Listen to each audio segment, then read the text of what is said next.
Hi, my name is Vera Stepina and I'm the host of Supermom Summit. And today my guest is Reed Davis. Reed Davis is a certified nutritional therapist and founder of the Functional Diagnostic Nutrition certification course. He's known as one of the most successful and experienced clinicians in the world, having provided functional lab assessments to over 11,000 clients for hormone level as well as digestive problems, immune system, and many related health problems.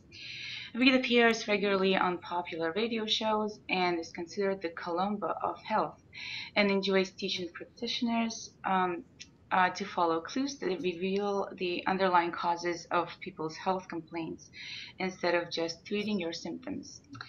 I just wanted to let you know that you might want to get your pen and paper ready. I'm sure Reed is going to share some very important information with us. Hi, Reed. Hi, thank you very much for the nice introduction, Vera. I want to know, I think it's really fantastic what you're doing with the Supermom Summit. You gave me a little bit about your history, and it's fascinating. Women can really use a lot of help. I mean, we all can. Men need it too. But I think women, they seem to care more about their health, than men. We were more worried about our cars and things. So, Absolutely. So good for you guys being so willing to learn and to listen to what your body's saying, and that's telling you something. Men tend to ignore their complaints a lot until it gets really bad, and that's not a good thing to do. So women are much smarter than men, at least in that regard. Yeah. So for anyone who has never heard of you, can you tell us a little bit about your history in the well-being and nutrition field? Yeah, I sure can. Fantastic. So back in the 90s, I was actually in environmental law. That was my field and profession, and I did that for a long time. And then I left that profession. I just kind of got fed up with the corporate world, and I went to work with a chiropractor in a wellness center to help her build her business and reach out to corporations and kind of do corporate wellness. So I realized while I was really good at getting around companies and things like that, and I'm a good businessman, and I knew a lot about the environment and how sick it was making people, I really didn't know enough about the nutritional aspect. So I took a course in nutrition, and then another course and another course. And so ever since the late 90s, I've been studying nutrition and natural ways to improve health. Now I started, again, I was working in a clinic, in a wellness center. And so I started seeing the patients who were coming in, doing some nutritional counseling. And at the end of most of the days, I just ended up feeling like a vitamin salesman, because that's pretty much how nutrition was being practiced at the time. And I didn't like it. And frankly, it really wasn't working very well. So I had to find another way. And so I took all of my ability to do research and apply that. I applied that to this nutrition business. And so I found out that you have to run lab work. And fortunately, so fortunately, I'm so thankful today. It's just 15, 16 years later almost. And I am just glad I met the right people. I met some laboratory people, some lab rats, some scientists and some doctors working there. And I studied how to get to underlying causes and conditions instead of just treating the symptoms, like buy some supplements, or heaven forbid, take drugs, which is something we're totally against. But what we're for is taking responsibility, which I think is what you're bringing to people's attention, is that you need to do something yourself. And I'm really proud of you for that. Thank you. Thank you so much. You have conducted thousands and thousands of labs. What common denominators have you seen in women? Well, that's a really good question. And so I have run thousands of labs on people, mostly women, and mostly hormone testing. So that's the bulk of my testing. And frankly, I've run more of that than most other practitioners. And so I've seen the results of the hormone testing. And then again, though, instead of trying to treat the test results or just the symptom, the way that I look at test results, we call it functional laboratory work. I've even coined a phrase called Functional Diagnostic Nutrition because I had to come up with my own system. See, I'm not a physician, And so I found out I don't want to be, because most of them just treat symptoms with drugs. So I was more of a researcher, more of a scientific kind of approach to this. So the common things that I found were stress-related hormone imbalances. Now, I typically, when I do webinars and things, I show slides, and I could maybe do that in a few minutes here. Go to a slide, a couple of slides I have. I could share my screen and show you how hormones affect the adrenal glands and the ovarian, the sex hormones, basically. So the biggest common denominator is stress in all its forms, whether it be mental, emotional stress, because you have kids, or you don't like your job, or you're not getting along financially, or different things. There's mental, emotional stress. That affects the adrenal glands and the hormones. We also could have physical stress. There's trauma. You may have had accidents. You may just be really weak and have poor posture. All of that affects the nervous system, and that can affect the hormones, and you get all these symptoms from that. And thirdly, and this is where I specialize, it's in the chemical and biochemical stressors. Remember, I studied the environment very well, and so I know the effects of the environment on the body. It's stressful. And then, so I've come up with this system, we call it Functional Diagnostic Nutrition, where we do an assessment, we run a few labs, and we look at the underlying dysfunction, we look at the underlying imbalances, and we start working to restore those things, which obviously requires some lifestyle. And by the way, we do use some supplements, but most of it's, diet and rest and exercise and stress reduction, which is huge, and supplementation. So I put it together into a system, and it's pretty cool. And just to answer your question, the common denominators, almost everything that women are suffering from today, aside from cancer and some of these other very serious kinds of things, it's all just chronic stress-related disorders.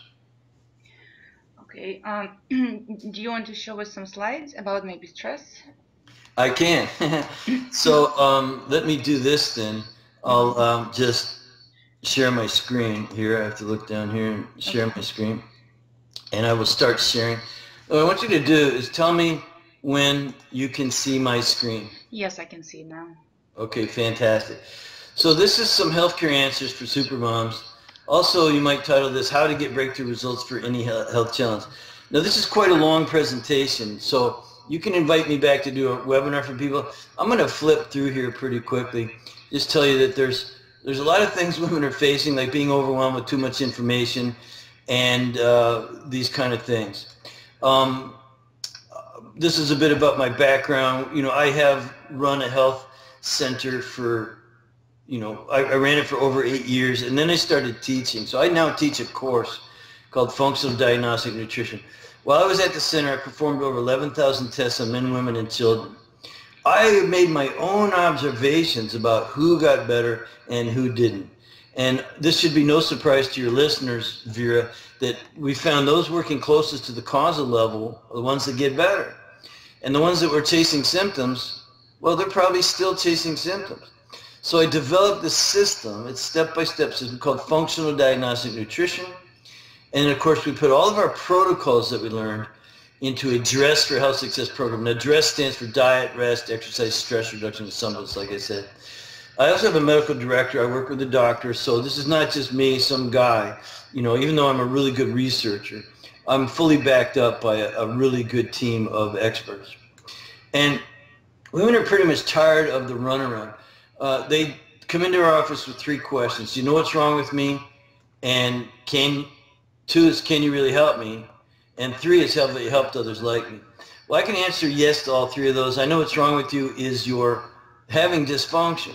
And can I really help you? Yes. If you're willing to do a little laboratory work, I can show you what you need to work on.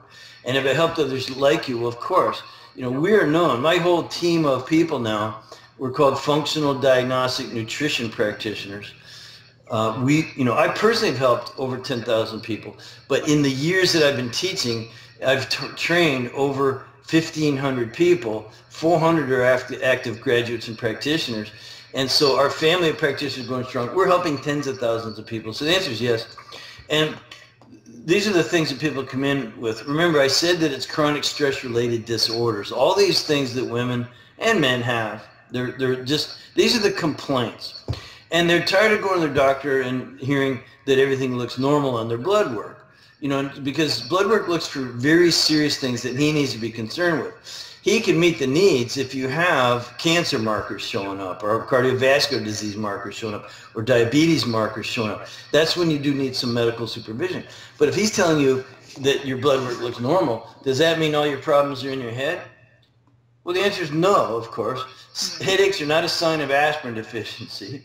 Fatigue is not a sign of caffeine shortage. Yeah. And sleeplessness is not a sign of Ambien scarcity. You know, I mean, there's plenty of drugs around.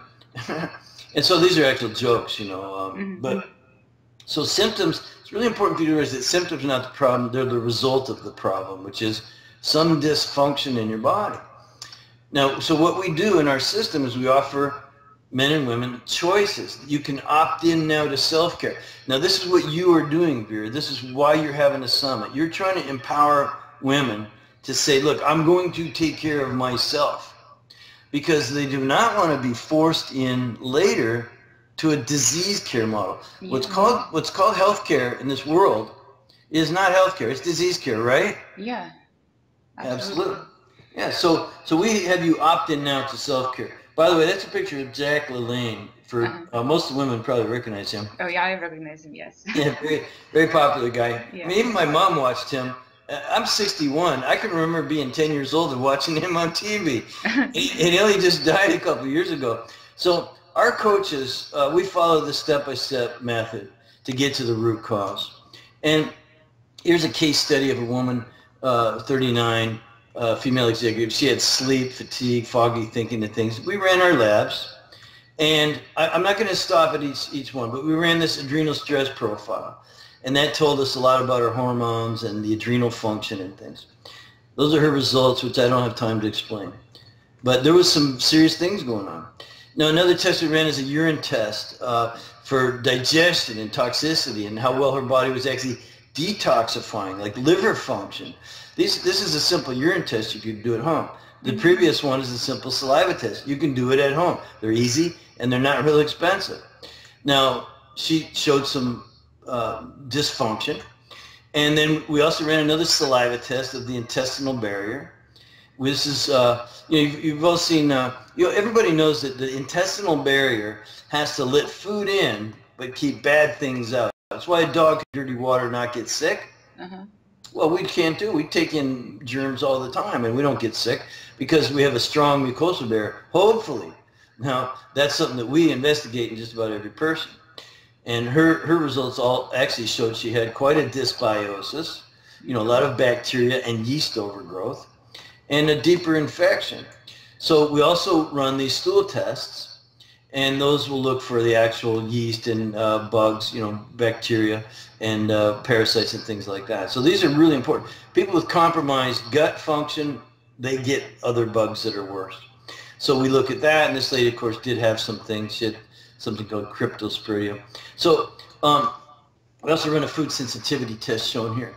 So what I want to say is that lady who came in, she had complaints, like she had the foggy thinking and she was not sleeping well and these kind of things. Now there's lots of drugs that your doctor might give you because he's going to look at blood work and say everything looks normal. It's not the test that we ran there, showing that adrenal dysfunction, some of the hormonal imbalances, some of the gut dysfunction and bugs. They don't show up on a blood test. So you will look normal. But obviously we found a lot of things to work on. Now we gave her a chance to work on all those things. And by the way, if this sounds really interesting to listeners, they can go to this page, fdnselfcare.com/Vera, and find out a lot more about it. Now, that lady's problems, believe it or not, were stress related. And I need to ask you if all stress is bad. Do you think all stress is bad, Vera? Well, I don't think I don't think all stress is bad. I think there's good stress, there's bad stress. Thank you. You're very well educated because there's distress and there's eustress. But we're looking mostly at the distress. So when we use the word stress, we think of badness, bad things, or kids misbehaving, we don't have enough money, or maybe we do think of I got in an accident, or the environment is stressful, and it is. But here's what happens in a stressful situation. I want to give your listeners, women, something to take home today that they can really sink their teeth into and trust. Mm-hmm. And it's that the hormones are really, really affected by stress. Now, men need to watch this too so they can understand. Because you see, there's a master hormone there on the screen called pregnenolone. It's in the top blue box. Yeah. Pregnenolone is the grandfather hormone. It's actually made out of fat and B vitamins, basically. And so that is the parent, the grandfather of DHEA, which you see below it. Mm-hmm. And then look what else is below there. The metabolites of DHEA include testosterone. I'll use my mouse here in a little to try to circle testosterone. I'm not sure if you can see on the screen. But there's testosterone, which is a very important hormone. And here down here is your estrogens. There's 3 basic types of estrogen: estrone, estradiol, and estrol. Now, see how they're made out of DHEA? They're the sort of children of DHEA, and here's pregnenolone. So that's your basic sex hormones. Now, the interesting thing is that pregnenolone is also the parent of another pathway, well, a couple other pathways. And we're going to just talk right now about the one to the left here, progesterone to cortisol pathway. Now, this is pretty easy to get if you listen to what I'm saying. The first thing we said was that pregnenolone is the father of DHEA and the sex hormones. Mm-hmm. And now we're saying it's also the parent of progesterone and cortisol. Well, what kind of hormone is cortisol? What's it generally referred to as? The stress hormone, right? Yeah. You know that, right? Cortisol is your stress hormone. Yeah. So when you're under stress, and we've broken stress down, remember, it's mental, emotional, it's physical, it's chemical and biochemical and all these different things. And so when you are under a lot of stress, your cortisol will go up. Now, how will your body be able to make all that cortisol? Is it actually starts stealing pregnenolone into this pathway. Now look at the red arrows going from pregnenolone over to progesterone and down into cortisol. If you're stealing pregnenolone into this pathway, what might happen to this other pathway over here, Vera? They're probably not getting enough.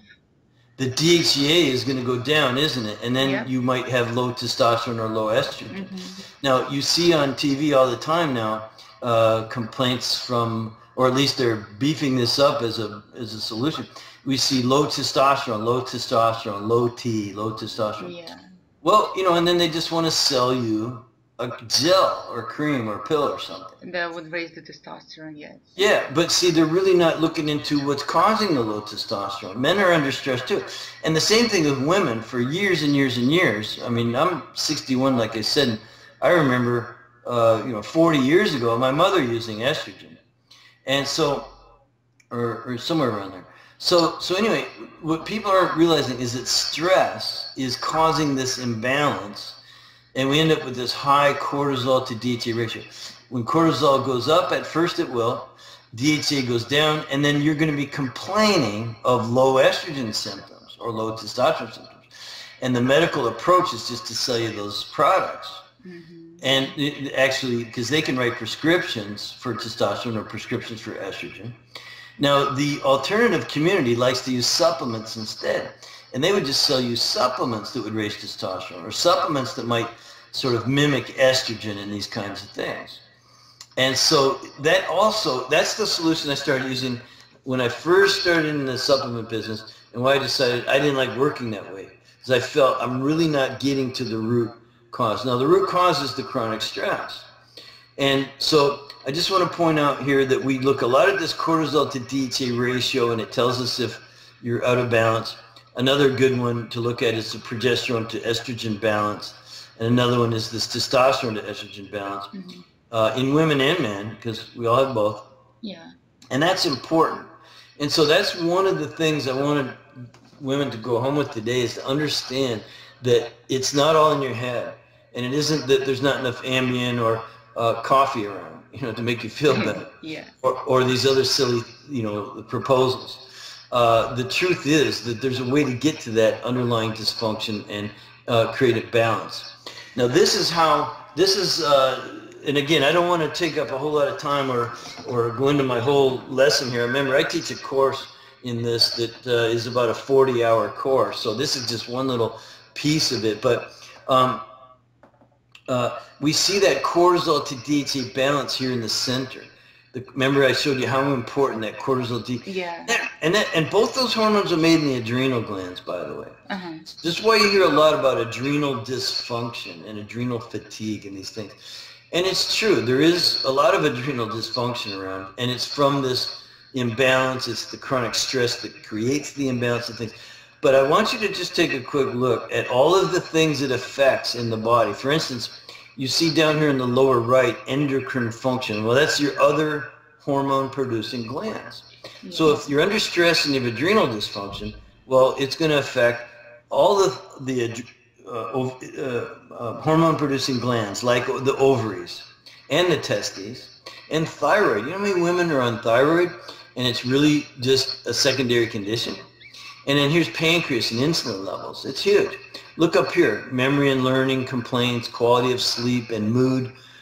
You've probably never been moody, though, have you, Vera?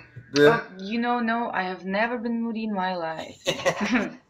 So now we look here at this other stuff. Now, when I started 15 years ago, I was actually doing a lot of bone density testing. And weak adrenals can affect bone turnover. Same thing up here in the top left, glucose homeostasis. That means blood sugar levels, carb metabolism. And on, again, the way your body detoxifies. And down here in the lower middle, mucosal surface integrity. Remember I said we run that test on the mucosal barrier? Yeah. Well, it's highly dysfunctional in so many people. And so these are the areas that we start to fix. That we don't really chase these symptoms as much as we fix the underlying function, and the symptoms simply go away. You know, unless there's some severe medical condition, which is what you have your doctor for. You know, he's there to, in case it really turns south and you're going to, you know, croak or something. Yeah. Well, yeah, sometimes you need to see a doctor. If you have a growth or tumor, you need to get that biopsied, you know. He can run a CT scan to see if you have cysts and tumors and things you might need to work on. But he's not looking at this stuff for the most part, he and she. This is what we do. So we've learned that stress is responsible for almost 80% of all doctor visits. And half of all illnesses are actually caused by stress. Now there's external stress, as we said. There's the mental emotional stuff. There's also physical trauma. These things here that you might go get a massage or see a chiropractor or an acupuncturist or you know, some physiotherapy and things like that. Very good at that. And this is where I specialize. All my FDN practitioners, and again, I have trained 1,500 people, 400 of whom are actually graduated and now practicing. And of course, I have my own team who work for me. So we work on all of this types of hidden stress. It's the hidden stress and dysfunction that you need to hire a health detective for. We're like health detectives. And so the other very, very, very important thing to realize is that there's a stress cascade. So stress can come into the body in one person and result in a set of symptoms, where the same stress can come into the body of another person and end up in different symptoms. This is why, because of the stress cascade. So hidden stress and imbalances in one area of the body, if not soon resolved, cascade into other areas. In other words, they affect other cells, other organs, other systems, like I was saying. And that can lead to serious dysfunction, and that's when the symptoms appear. You know, so here we have on the lower left hand, here's the maybe three areas of stress. We have the mental emotional, we have the physical trauma, weaknesses and things like that in the body. And then of course we have the chemical stressors from the environment, and even our own body produces toxins. And not to mention all the bugs and things that we can have. So that's all very stressful. Now it cascades throughout the body. We say downstream are where the symptoms finally appear. The symptoms, when you feel a pain or something about the way you look or feel you don't like, that's the last thing to occur. The cause is way upstream, and that's what we do, is go upstream with our lab work. Now, I'll just do this really quickly. There's the brain, and it's connected to the body, and it communicates through blood, nerves, and energy. And the purpose of that is function. And we're designed perfectly. We start, Vera, with the premise that the body's designed pretty darn well. Every cell knows what its job is, and you don't have to teach your cells what their job is. And so that leaves our body in a state of ease. Let me ask you a question, Vera. If your body's functioning normally in a state of ease, all your cells and organs, would you be healthy? I will be healthy, yes. Yeah, you would think so, right? Yeah. That's homeostasis. But that's not how people come to our office. They come with symptoms. And when they come with symptoms seeking relief, but what we say is, look, we just said a body functioning normally in a state of ease wouldn't have symptoms. So there must be some disease. And that's where the word disease comes from. And if for disease to appear, there must be malfunction. Mm-hmm. So malfunction wipes out normal function, and the body goes into a state of disease, and symptoms appear. So people think symptoms are normal. They think headaches are normal, and joint pain is normal, and diarrhea is normal. Oh, it's a little normal. No, it's not normal. It's just common. So we try to get it into people's thought process that symptoms are common but not normal. Don't let someone tell you a symptom is normal. It's just common. It's not normal. And so people come in for this relief. Generally, they get pills or surgery from their physicians, but we know that symptoms are just signals that something's wrong and no symptoms normal. And you can do relief care. Believe me, there's nothing wrong with the relief care. If you're truly suffering, take something for it. Yeah. But why stop there? That's not going to fix anything. So what FDN is, what I teach is Functional Diagnostic Nutrition. And so we focus on the underlying causes, which we already told you is distress. It's mental, emotional, biomechanical, the physical stuff, and this is what we focus on. We focus on identifying the healing opportunities with our lab work and natural therapies to restore normal function. The body returns to a state of ease, as you see the things disappearing here, and finally health is restored, symptoms disappear. Complaints are often permanently resolved when you know which steps to take. And so I needed to get that through to you and your listeners, and really encourage them to start looking at the stress-related dysfunction instead of just the symptoms. And this picture tells 1,000 words. This picture. Yeah. The symptom is the part of the iceberg you see. The cause is what's underneath. That's the things we work on. Now, everything listed in the bullets on the right. And for those of you listening to recording, pause the recording here and study this list. Go ahead and hit pause. Study that list. Those are the dysfunctions that we identify with our laboratory work. And so what we do is we run these labs. There's simple things you can do at home: saliva, urine, and stool. Sometimes we do a little blood work. You have to go get a blood draw. We'll show you where to do that. But we work at the hormone, immune, digestion, detoxification, environmental, and neurotransmitter level.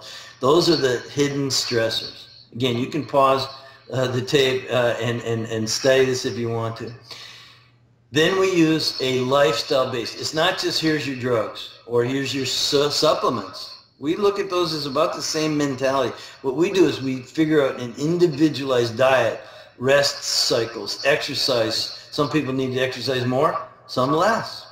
Stress reduction is critical. That's where all the labs come in to identify those hidden stressors. There's a whole lot in that one thing, boy. And then supplements. And I do not own any stock in any supplement. I don't care what brand you buy. I'm not connected to any kind of supplement company. I have studied it, though, for 15 years and can make some good recommendations to you. So if you just hold up one hand and you labeled your fingers DRESS, that's the magic formula. It's not all just it's not something you're going to find on the shelf in the vitamin department. Not unless you're willing to do the rest of the work. And so the last thing to say, because the first step is to run the labs. The next step is to get your customized dress program. And then, of course, we have you work with our health coaches over a period of time. Because it's a process. It's not just take this for that and hope you feel better. You have to learn to diet, rest, exercise, stress relief, supplements. So we have this tremendous program. Now, I wanted to get away from this. I really just wanted to teach. But see, you're seeing the rest of my stuff here. We had another case study. Let me just tell you that what we do is fill this needs gap. You guys need to go to the doctor only when you need to, and you certainly don't want to. The rest of your needs you're going to have to figure out for yourself, or hire a healthy tech. This is where I explain we don't diagnose or treat disease like medicine. There are lots of people running labs, Mostly they're just treating the test results and not the person. We have very comprehensive support. In order to get to us, you have to have a health problem. You really want to get rid of it. Recognize you need to invest in your health in order to improve, of course. And then this is the last thing. So, if you're interested in something like this, you can visit and learn more about us. But I want to turn to you now, Vera. That was the slides I wanted to show, I guess. I wanted to make sure they understood how the body functions and that symptoms are the last thing to appear. And, that we don't want to just treat those symptoms. We want to actually get to the underlying cause. So I'm going to go ahead and get back on camera here. So I didn't mean to get carried away there. I do, just because I'm a teacher and I had a lot of slides. I could spend an hour going over that whole thing. So sorry about that. Yeah. I do that when I'm passionate about something. Nobody can stop me talking. Yeah. Well, it's your turn. Yeah, thank you. So basically, we talked about how hormones are related to stress. And basically we went over a lot of my questions that I had ready for you. But so let's talk a little bit more about why hormones are so important to our body. Oh, yeah. Well, hormones are really little messengers. And so let's start with, women. We're talking mostly to women. So let's talk about the sex hormones, progesterone and estrogen, because they're responsible for the monthly cycle. So women up until they're about 50 are having normal menstrual cycles, and that means that they're able to produce children for the most part. So how important is that? I mean, that's pretty important, yes. Reproduction of the species, I mean, we wouldn't be here if it wasn't for this cycle of things, so I'd say it's pretty important. Now, it's important for a lot of other things. We could talk about the glycemic index. We could talk about like insulin, and blood sugar levels. We could talk about the thyroid and metabolism, and things. So hormones are just really critical because they control stuff. They're the messengers in our body. But I want to let's say focus in. We could focus in on this monthly cycle thing, and you could see from that diagram that I showed you that stress affects the hormones that control that cycle. They control estrogen and they control the progesterone. Those are the two hormones that are responsible for that cycle. So most women are going to know this, but let's just say you have your period, and that's when your hormones are at their very lowest. So you have basically very little progesterone and very little estrogen. Now the cycle begins again as the body's estrogen rises. So estrogen rises, and what's happening is it's basically ripening an egg. So it ripens that egg and it ripens that egg, or let's just say the egg ripens and ripens. Now the egg gets to the point where it releases from the follicle in the ovaries, and it goes down through the tube, and it is getting wants to be fertilized. So there's a time period, we would call it mid-cycle or ovulation, when you ovulate, so you can now get pregnant. And so it was estrogen that's supposed to run in a nice smooth curve up to where it's high enough now to ovulate, release the egg. The egg, is going to get fertilized or not. But can you see already where if you have a lot of stress and it's affecting that, hormone, estrogen, remember how we showed you the cortisol and DHEA and testosterone and estrogen are real low and everything. So already your cycle could be messed up just with the estrogen. All right, now, let's say though you get through that part and maybe not as high as you want, but you release an egg.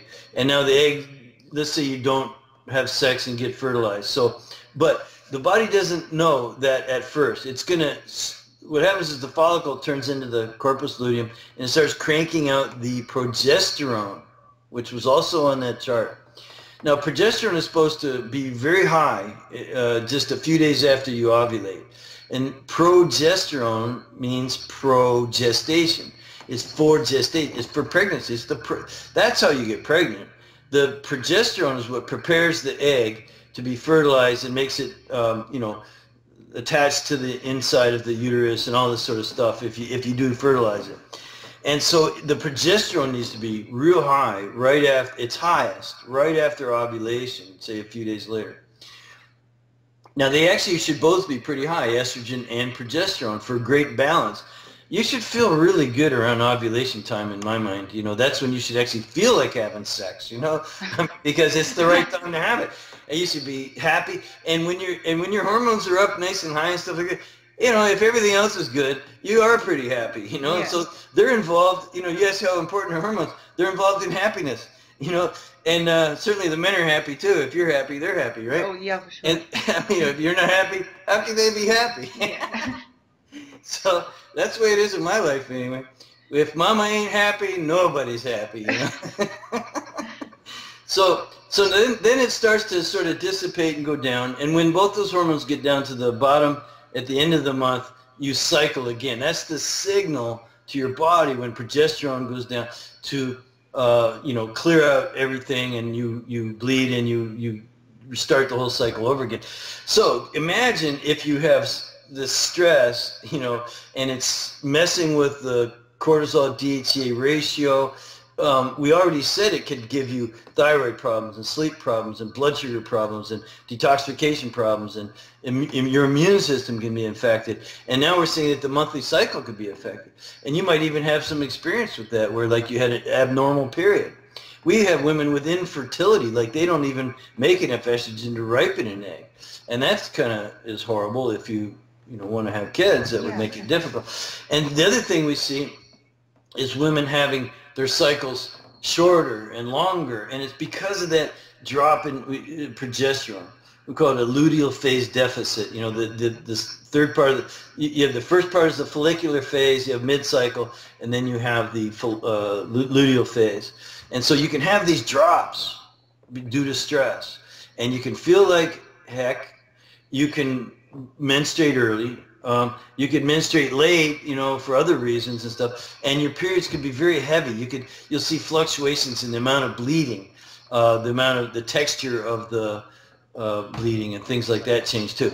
And so that's a good place to start with how important hormones are, isn't it, for moms? You know. That's pretty important. And I mean, I know a little about hormones, but definitely I didn't know this much.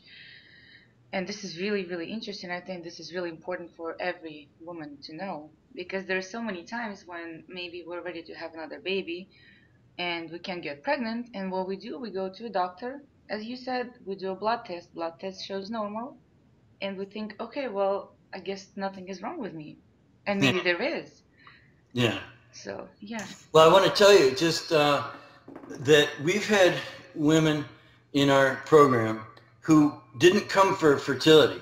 They came because they had achy joints and muscles, and they were tired all the time, and they weren't thinking clearly, and they had headaches, and then they're moody, like they had low libido is a huge one, and they're gaining weight, and all these things, right? Now, again, the blood work shows normal, and you get told, oh, go do some diet and exercise, you know, and maybe if you're depressed, here's a chill pill, you know, a depression pill or something like that. So they know that that's not the way to go, but they don't know what else to do. So they have come to us, and we say, well, let's look at all these functions. Again, the hormone, immune, digestion, detoxification. We don't diagnose and treat anything. We just look at what the healing opportunities are. Well, we need to improve this and improve this and improve this. And we kind of hope for the best, but we have very reasonable expectations. You're going to get healthier if you do the things. If you do remember, it's DRESS. And if you do the 5 things with some lab guidance and a coach that knows what they're doing, well, you actually will get healthier. And it's really funny how this works. But women have told us, let's say 3 months or 4 months into their program, I'm pregnant. We go, congratulations, good job. You know, they go, and it's your fault because I never thought I could get pregnant again, and we've been trying for years to get pregnant. And I'll say, well, you know, you didn't list that on your complaints. They go, because we gave up. We just thought, well, it's not for us, or you know, we've had our kids, something like that. And so what we have to tell our clients now in childbearing years and things like that is, look, what's pregnancy, what's going on with your children, because you might actually have to start using birth control to get to the end of the program before you, like, don't get pregnant, we tell them, you know, because we want you to continue the whole program, you know. It's very hard to, like, detoxify and treat certain things when you're pregnant. So we want to know if you're pregnant, and we tell you try not to get pregnant for right now. Yeah. But it's amazing how that's just all of a sudden that's actually a common occurrence in our profession. That all of a sudden they're pregnant and they thought they never could get pregnant. Happens. It happens. Okay, so just to sum it up a little bit, just can you tell us the symptoms of having your hormone in imbalance, out of balance? Oh, well, I think women kind of know, that anything related to the menses, for one thing, if it's cyclical, it's probably hormones. If it's like, oh, every time my period comes, or, the week before my period is horrible, things like that. So they kind of have things. And that could be anything from migraine headaches to cramping to breast tenderness to, on and on and on sort of stuff. Another big one is weight gain, like water retention, the foggy thinking. They're just not clear, in their minds, and they feel unmotivated. And again, if you go to the physician and I'm not motivated, I feel foggy, they give you, I call them stupid pills. They make you, here's something so that you ignore your symptoms. Yeah. Antidepressants turn you into a piece of wood. And like I just feel, and maybe even people around them say, oh, you seem better because you're not complaining, or you know what I mean, like, so it could actually help you sort of get through life, but that's not what life is about. Yeah, because you get rid of the symptoms, but you don't get rid of the cause, pretty much. Yeah, I mean, we've had spouses say, my wife is better when she's on her medication, and I say, yeah, to you, but to her, she's not treating the underlying cause or condition, and she's just masking it, and it's going to come out sooner or later. Yeah, it will. In a worse way. And it's no different, if you don't mind me saying, Vera, with children. Children have a lot, these days we hear of ADD and ADHD and behavioral disorder, defiant disorder, and all these labels they put on kids. And they want to medicate him. And I've had parents say, well, that he's so much better since he's been on the medication. Yes, you've achieved the behavior you want, but you're not helping that kid. You're actually training him that, the answer's in a bottle. And these things they're giving kids today are class 2 narcotics on the same exact classification as cocaine and heroin. Those are class 2. Well, Ritalin is a class 2 narcotic. Why? It's dangerous. You ever try one? I challenge anyone whose kids are on Ritalin to take one. Oh, I would never do that. Well, I mean, just, parents should be made to try it if they're going to put their kid in there. Yeah. Even though the child might appear a little calmer, normal, doing better in school, things like that, he doesn't have a Ritalin deficiency. There was something else going on that was causing that behavior. So same thing with women. There's things going on that can be investigated. And with the proper lifestyle and supplementation and, complete picture, I mean, you can resolve those things, and very often permanently, even if there was a medical diagnosis sometime, like fibromyalgia and chronic fatigue and these things that are diagnosed as, oh, here's your treatment, antidepressants and painkillers and anti-inflammatories, things like that. That's not a solution to the real problem. That's just a solution to the symptoms that get you by the day. Yeah. Well, I just want to say thank you for pointing out, the ADD, ADHD problem with kids. Yeah. Because I have exactly the same opinion. We always try to blame, everything on something else. So, it's because he behaves like this because he has ADHD. Let's give him a pill and it's going to be fixed.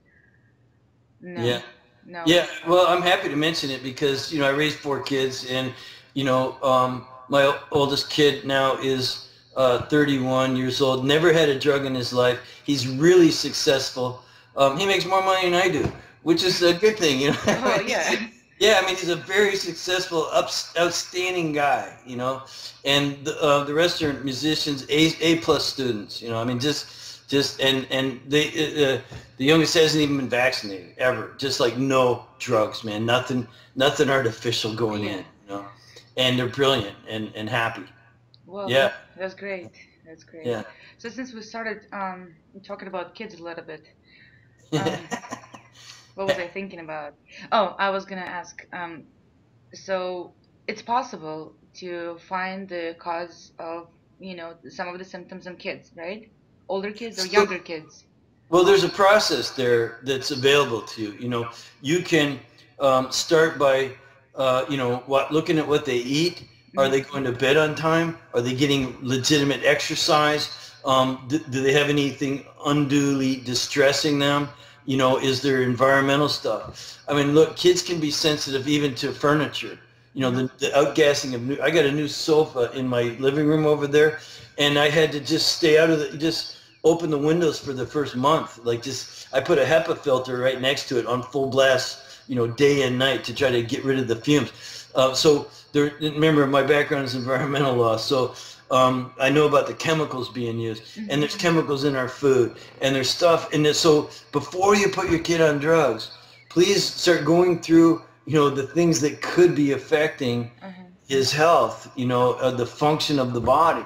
Remember, stress comes in, cascades through other cells and systems, and then symptoms are the last thing to occur. If he's agitated or her, girls are having this too nowadays, they're paying attention to the wrong thing is what I say. You know, they're just, you know, it, I don't think they're bad. I don't think kids are bad. I think they're inherently good and they want to please us and stuff, but they get dysfunctional, and you can reduce that. There's ways to reduce the amount of stress they're under, and they can eat right. They can get a good night's sleep. They can exercise properly. They can, again, the stress reduction is the biggest thing, and they can take supplements too. Again, I don't have a brand. I'm not, Hmm. own a penny's worth of stock in a supplement company. But it's important for them to get the vitamins and minerals and trace minerals and phytonutrients. They need to get the right amount of protein and good quality fats, and eat their vegetables. They actually need to do that, believe it or not. Yeah. Something your mother and your grandmother would say, of course. Why is that even a question? I know, this is so obvious. Why do we think about it? Yeah. Yeah. Oh, well, okay. Well, I feel like, I can talk to you forever, and we just go deeper and deeper and deeper because it's Anytime. endless, Anytime. So pretty much we talked about what we can do to balance the hormones, natural things, exercise, diet, rest, right? The dress. Mm-hmm. Yeah. And well, reducing stress is huge. Now, sometimes, remember on the diagram I showed you that relief care, Uh-huh. what treats the symptoms, Yeah. and that's not all bad. I Uh-huh. mean, it's okay to get a little something for right now. If you're having hot flashes, for instance, Yeah. there's things, that's very uncomfortable. You got night sweats, you're laying in there, you can't sleep, and you're kind of miserable. Well, there's no reason to suffer. You don't have to spend 6 months figuring out what all the stresses are and fixing it. You can take a little something. That's, as long as it's natural and just temporary, I think that's perfectly fine. And there's lots of solutions like that for depending on what the symptom is. Mm-hmm. So a little intelligent relief care is okay. Yeah. Okay, so just to sum everything up that we Yeah. talked about, um, the top three things that we can do right now to improve the hormones. Yeah. Okay. I would say look at stress, number one, and start to realize, its effect on you. And if it's mental, emotional, now I'm not an expert in that area, but if you have people around you who suck, get them Mm-hmm. out of your life. I mean, if someone causes you stress every time you avoid that. I mean, that's simple stuff. But you know what? The more you do it, the better you're going to feel, and the less stress you have, the less you're going to have that spike in cortisol. So we need to find ways to keep cortisol from spiking. And anything else that is stressing you, the external stressors you know about. I mean, I want to have your listeners take something home with them, but that's huge. If there are foods that that are stressful, get rid of artificial foods. Try to eat more organic. Try to hydrate your body.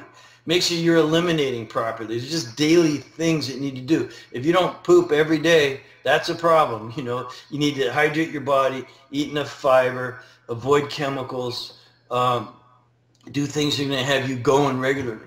You need to get to bed on time, you know, and have discipline in that regard. You know, you might like to stay up and watch movies till 1 o'clock, but it's bad for you. So you want to get to bed and use sleep hygiene. Now I have, I'll tell you what I'll do.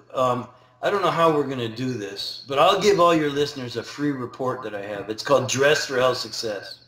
Oh, cool. It's a guide, and it's over 40 pages. It tells you everything you can do. I will gift that to your listeners. Oh, thank you. You can put a link into this, because this is a recording. They're going to be listening later. Somehow we'll get them my Dress for Health Success guide. It's got all the tips, and that's the best thing to do, other than hire one of my people, you know, as a health detective. But those are things I would do right away. Start reducing stress, eat, go to bed, exercise. Well, man, what a great thing. You know, I'm proud to say I go to with a personal trainer 3 times a week, like without fail. And I don't want to go sometimes. I've got work to do. I got something else. I'd rather just rest or something. I make myself go. Man, sometimes I don't want to go. Do you ever regret that, though? I never regret it. Exactly. I never regret. I'm always so glad. And my personal trainer is a young lady that's so nice to me, and she knows. Been working out with her for almost 4 years, you know. So, you know, it's a good. I go sometimes just so she doesn't get mad at me. Yeah. You know, I don't want to disappoint people, but yeah, I mean, so diet, rest, exercise, rest will help you with the hidden stressors. Take your supplements. Take a multivitamin. Take things that are natural, and you know, we'll help you on the backside whenever we can. Okay, great. Well, Reed, thank you so much. It was great talking to you today, and Yep. I actually learned a lot myself today, and I hope everybody who's listening to learn a lot as well. Yep. And again, this is Vera Stepina. I'm a host of Supermom Summit, and thank you for listening. We'll see you all tomorrow. Thank you. Thanks, Vera. Bye. Thanks.